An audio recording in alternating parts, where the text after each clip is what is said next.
How to withdraw a job application from Accenture. So in this tutorial, I'm going to tell you that how you can withdraw a job application from Accenture.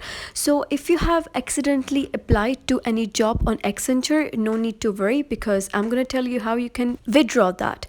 So for that, just come to the job section where you have applied the job. For example, if this is the job which I have applied for, it was a SAP Finance General Accounting Senior Manager. So I have accidentally applied for that. Now I want to withdraw the application. So click on apply for this job. Now when you click on apply for this job, since you have already applied for that, they're gonna say that SAP Finance General Accountant, that you have already applied for this job. Now all you have to do is click on view my application so that you can review your application.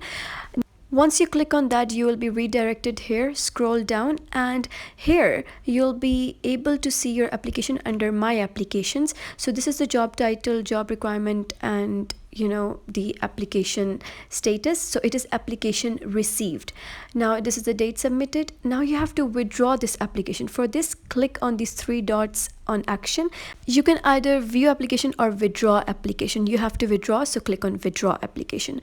Now here they're gonna verify from you that you want to withdraw this or not. So they're gonna say that they're sorry to hear that you're withdrawing. Just click on withdraw. After you withdraw the application, you'll be able to see the pop-up that successfully withdrew the job application for the job.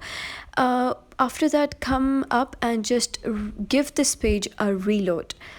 After this page reloads, when you scroll back down, you'll be able to see that application is empty. Click on inactive, and you'll still be able to see the application, but it will be written that candidate withdrawn under application status. So that was how you can withdraw an application from Accenture. If you found this tutorial helpful, give it a thumbs up and don't forget to subscribe.